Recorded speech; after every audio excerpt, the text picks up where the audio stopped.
I'm Angela, and I'm happy to be here, and I am super excited about this dad panel. I just want to give a little bit of an intro because this is actually the last of a series of teachings that we've done called The Blessing. And we took a story out of Jesus' life where his dad, God, put his blessing on Jesus, his affirmation, his approval, and how powerful that was in Jesus' life and how powerful the blessing is to us. Ideally, life was designed that our home of origin would be that place where we would receive our greatest sense of identity, that we would understand our intrinsic value, no matter what we accomplished or didn't accomplish, that we were of value. But for a lot of us, either our home of origin did not do that, and thank you for that vulnerability, Diva, of sharing this morning, because you are not alone in that journey either. But for so many of us, that was not what our home of origin was like, or for those of us who our home of origin was like that, there is still plenty in life that tries to snatch that away from us. So this series has been so powerful in what would it mean if we could bask in God's approval? How would that change our lives?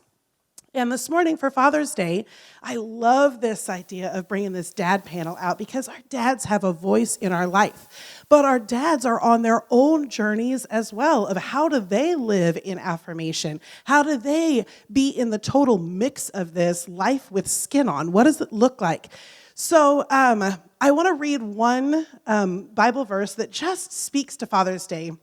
It comes out of Psalm 68. This is David talking about God. God is a father to the fatherless, a defender of the widows, his God in his holy dwelling place. God sets the lonely in families. That is a beautiful depiction of what the church can be and should be. So this dad panel is not a group of experts who have it all together. And in fact, I do hope, like Diva said, we get into the nitty-gritty of it. She has set the bar on vulnerability, boys. Let's do this. So dads, can you come out? I'm going to keep talking a little bit while they get themselves situated. But this is not a panel of experts. In fact, I think one of the ways that we can actually be a place for the lonely to find a family is a sense of camaraderie. So these dads are intentional. And they are sincere in their journey, but their most defining feature is that they are game to get up on stage in front of you and just talk real. Like, just be real. So I have a bunch of questions. I'm just going to ask them to share. They have the right to plead the fifth. That is absolutely a thing that they can do. But what I would like to do is just have an honest conversation. Just an honest conversation about walking in life, both with the blessing, trying to pass the blessing on to others. How can we walk forward in the messiness of life with a sense of self? And so, hello. Oh, it's Hello, bright. Ange. I did not warn you about the brightness. I'm sorry.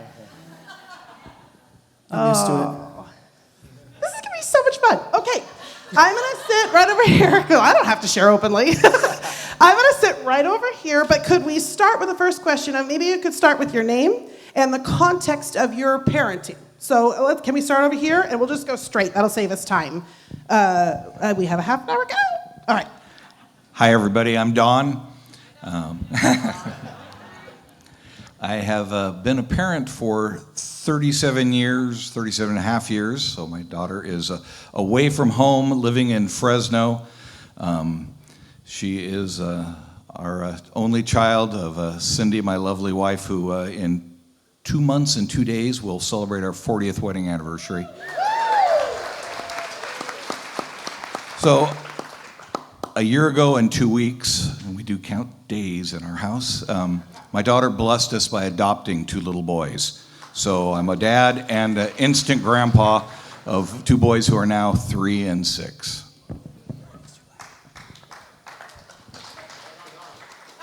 I'm Kyle. I actually have been married coming up on 19 years. We have 2 kids, 2 daughters. One just turned 7, one's just about 4. I am originally from the Midwest, and I'm basically a product of Leave It to Beaver, the Cleavers. That was my household. We have completely flipped the script. I'm married to the wonderful Julie out here, who many of you know. She is a very independent, very amazing woman, and we've completely flipped the script. So I am homeschooling. I am a former stockbroker, worked 14 hours. It's now focused on what's going on at home and having a small office that is basically just there. Yes. Yes. Good job. That's Kyle. Hi, I'm Rick DeCarli. I had the honor of raising, and still raising in some ways, 4 wonderful kids. Yeah. 2 boys of my own and my nephew, and then my little girl, who's probably 6'1", Sienna. They're all giant children. So, Marcy's my wife, and we've enjoyed the journey of raising kids, and we're real excited to share with you guys.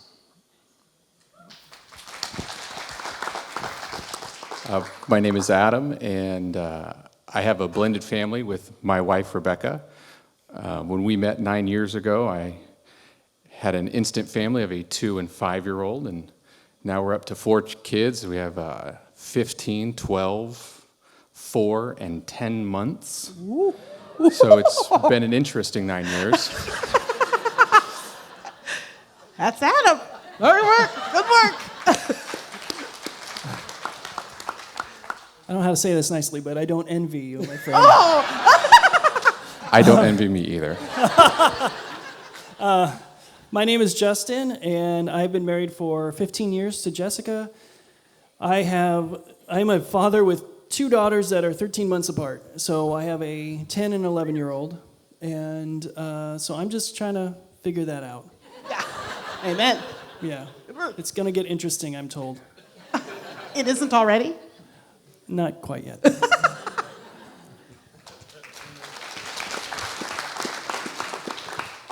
I'm glad I'm going last because I can do the math now of how long I've been married. Nice. So I believe at the end of this month, me and Devo will be sharing 16 years of marriage. Okay. Good job. Yes. Good job. Yeah. I'm surprised too, so. I'm just kidding.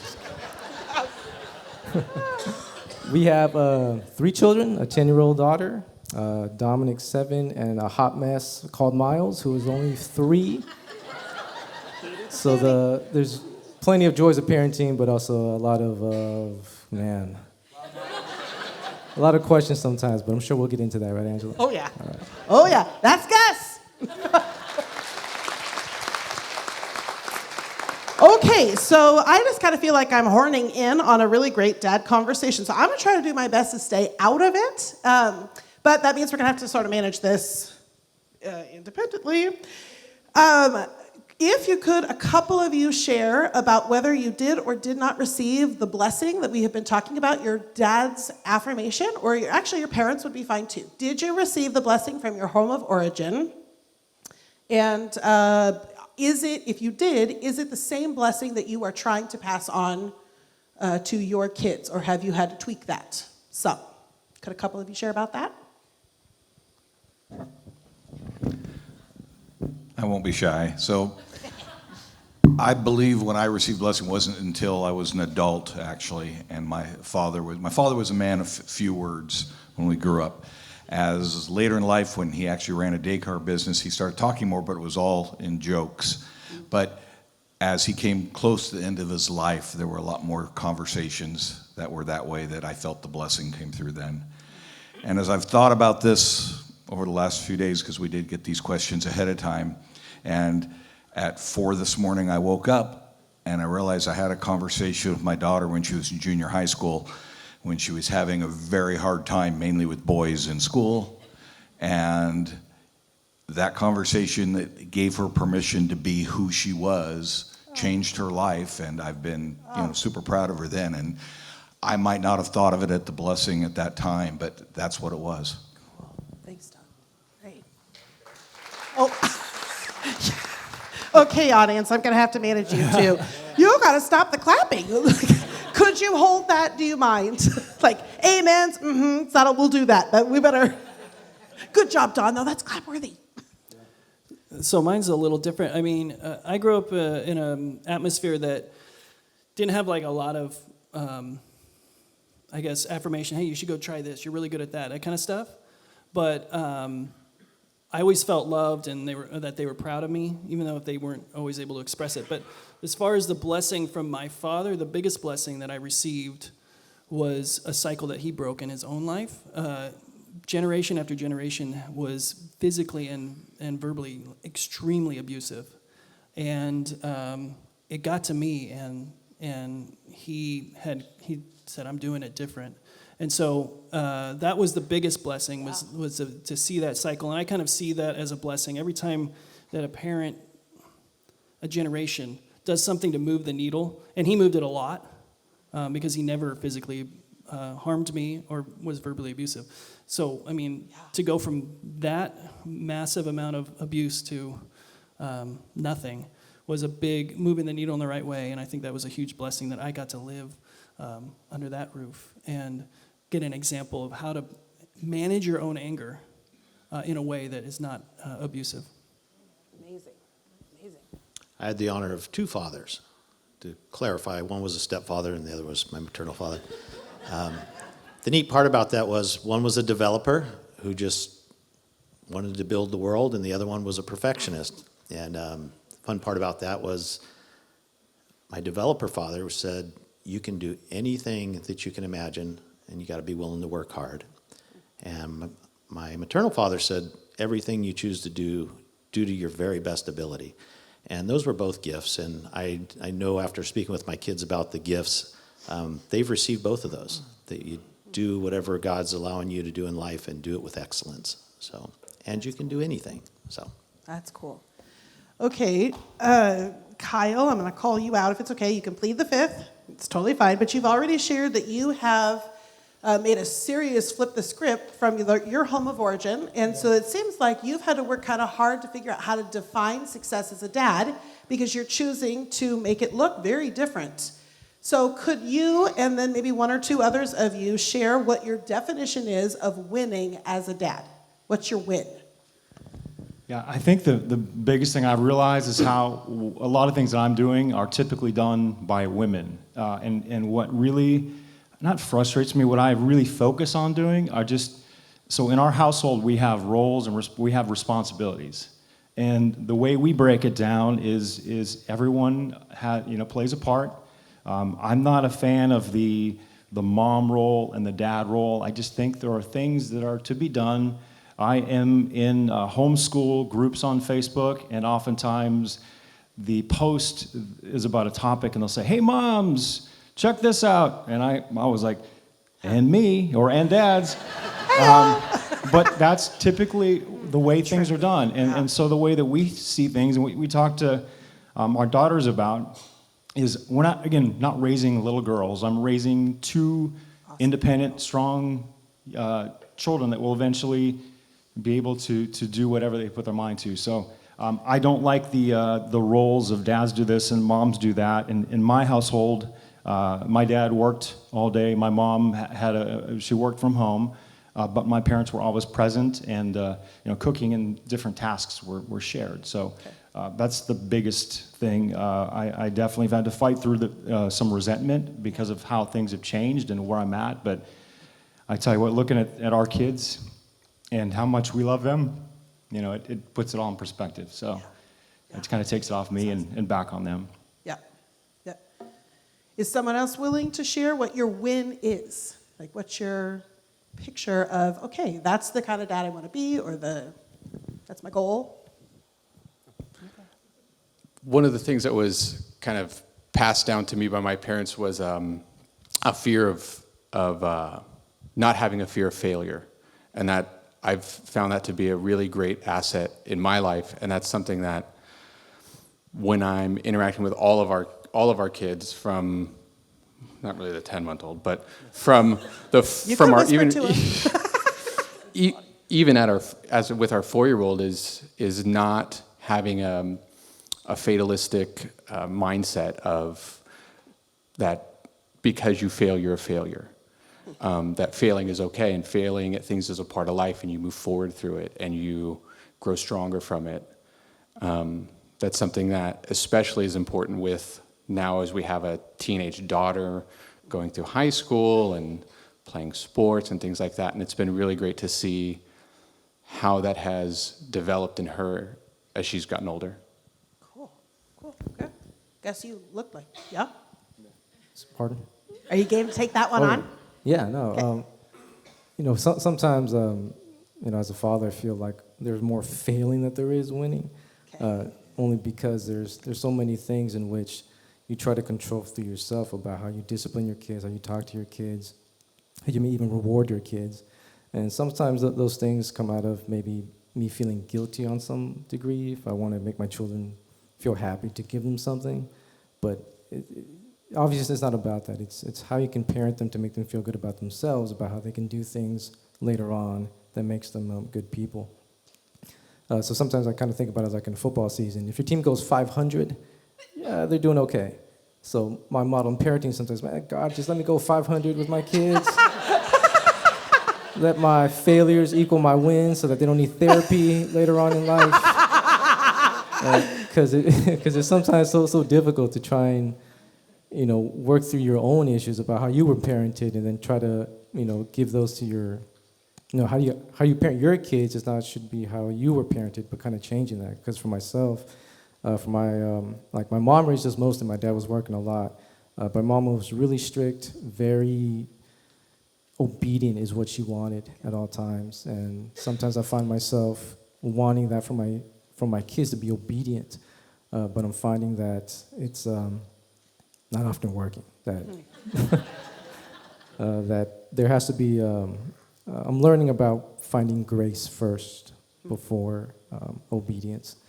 So sometimes those are the things that I'm struggling with. I'm obviously working through them. My wife obviously tells me many, many things about what I'm doing and what we should do.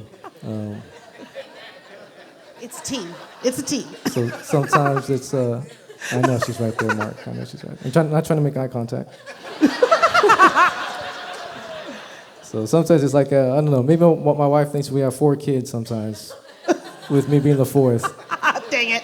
But I love being a kid. It's fun. Okay, so maybe that's a good segue into a question about what are you facing, because you're all at such different stages of parenting. What's a challenge that you're facing right now that is stretching your limits? If you're game to share that. Did you hear the part where I have 4 children? Okay. Look at your eyes. Your eyes are all buggy. Pushing the limits of sanity, huh? All right. Adam, check.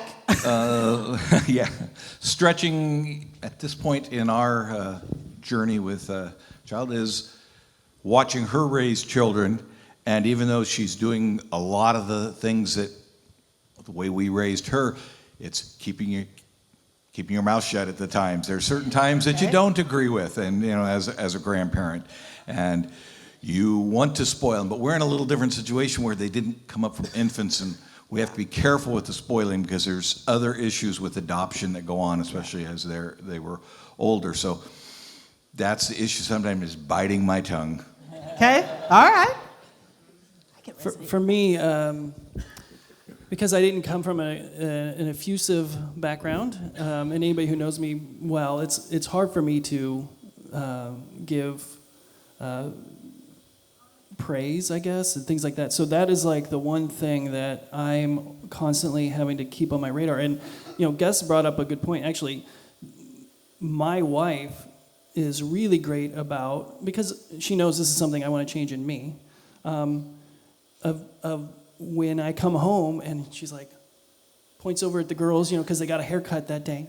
Oh. Like, giving me a heads up, like, here's a chance for you to shine, Dad. So, like, having that spouse who's working with you, not like just, saying, hey, you need to do this or you need to do that, but when there's something that, I know I want to change in my life and that I want my children to have and experience, having that partner who can do that, that's a really great thing, but it is very hard under my own power to come up with that. So that's why I'm so thankful I've got somebody who can just elbow me a little bit every once in a while, or often, depending on how consumed I am with something else.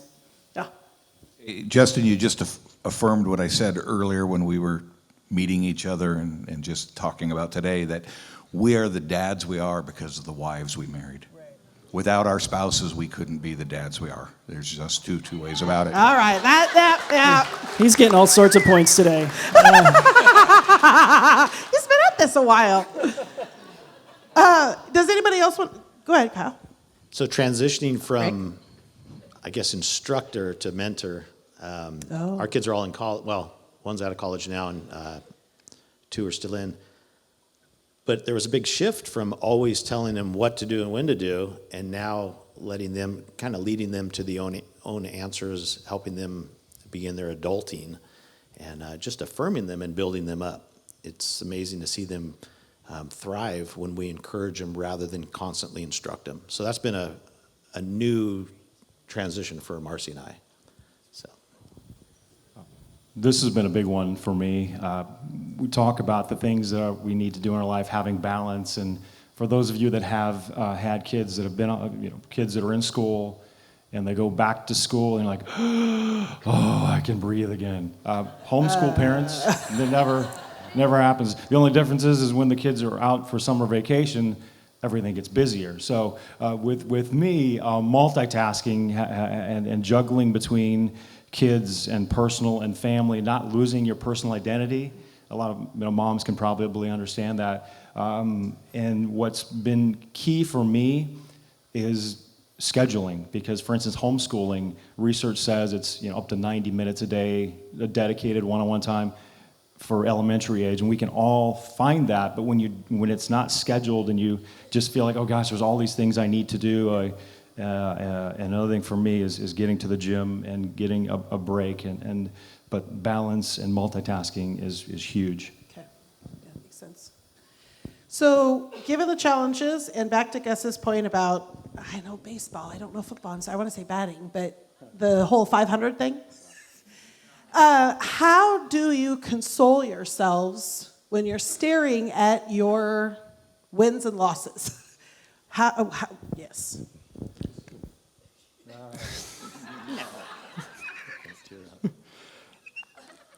So we have, traveling soccer leagues, we have traveling basketball leagues, we have a 4-year-old who wants to be constantly played with and read to, and the same thing with an infant. And one thing my wife is really great about is reminding me that these times are finite, and that, I might have been asked to read 7 books today, but a time will come where nobody's going to ask me to read books again. And so that's kind of a constant thing that I remind myself of when we're feeling overwhelmed, or there's so much going on that you don't feel like you have enough hours in the day, that one day it's going to be over. Okay, yeah. Any other words of consolation you say to yourself that manages the reality of the challenges? I think, one, you have to give yourself permission to make mistakes, in the sense of, if you're shooting for perfection, it's not going to happen. And then for me, the first thing is admitting that I made a mistake, so apologizing to the child. Hey, I screwed this up, or whatever. Because one, it gets it gets you into that humility mode, like, okay, and it allows you to go, okay, I'm allowed to make mistakes. And then what is cool about it too is you're then able to go, okay, well, my kid's allowed to make mistakes. If I'm allowed to make mistakes, my kid's allowed to make mistakes, and that just kind of helps you figure out the lay of the land. But it starts with apologizing and going, hey, Dad makes mistakes. Dad does things wrong, not just mistakes, but what I did was wrong, or whatever it might be. And then there's like a reset in the relationship. And then you're able to move on from there and not have to carry all of your failures along with you along the way, because you get to start over. If that's for me, one of the ways that I go about it. Could I ask a follow-up on that is not in Sure. the pre-warned cards? It doesn't assist you when you watch one of your daughters forgive you with your self-forgiveness process? Yes. Is that helpful? Yes, exactly. Okay. Yeah. Because now I know, hey, they're forgiving me. I can let it go. I don't have to hold myself to a certain standard, and then able to move. And kids are really good at forgiving, and especially parents. They're really, because they want to have a good relationship with you. They don't want something broken. Although, I will say they're 10 and 11, so I don't know what happens when we get into those teenage years. But I'm going to try and stay the same, even when they fluctuate. Okay? Good plan. Good plan. Good point, yeah. Okay, so Adam, you've already mentioned that Becca is part of your process for self-consolation, but one of the questions I'd like to know is where do you turn for encouragement? Where do you turn for camaraderie? Like, Well, I'm kind of past that stage, but I was thinking about it last night, and Cindy and I got married very young. We were the first of our friends married, first of our friends to have kids. We had no friends to ask for advice. That we weren't involved in any parenting groups.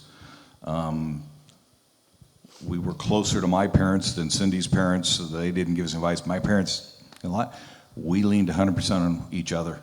okay. If I had a bad day, I went to her. If she had a bad day, it was, for us, it was when there were struggles, it was the two of us coming up with a resolution for it. Okay. I wish I were somebody. I mean, I know back then, during that time, I was not going to church when my daughter became a teenager. Maybe that's what put me to church. But we weren't. But I recollect at times that I did talk to God, even though I didn't come and feel like I was a believer. But I remember talking to Him during the day when you'd have things going on. But we relied on each other. Okay. I'd concur with that. Marcy's always been my biggest cheerleader and also put me in check when I wasn't being a good father. But 30 years, I can't say we've always rowed the boat in the same direction, but we've always been in the boat together, and we're willing to challenge each other.